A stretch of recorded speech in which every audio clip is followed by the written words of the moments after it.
അലിഫിന്റെ പൊരുളായ നാഥനല്ലാഹു ഞങ്ങൾക്ക് തുണയാകണേ.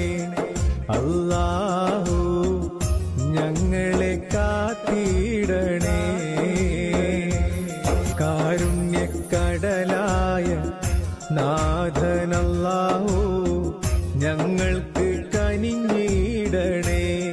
നിൻ കാരുണ്യം മഴയായി ചൊരിഞ്ഞിടണേ. പാപികളാകും ഞങ്ങൾക്കെല്ലാം നേർവഴി നൽകണേ. ഇരുളണയുമ്പോൾ കൈത്തിരിയായി നീ മുന്നിൽ പൂക്കണേ. നിന്നാമങ്ങൾ വാഴ്ത്തിയിടാനായി തൗഫീഖേകല്ലാ, ഭാഗ്യം നൽകല്ലാ. അലിഫിന്റെ പൊരുളായ നാഥനല്ലാഹു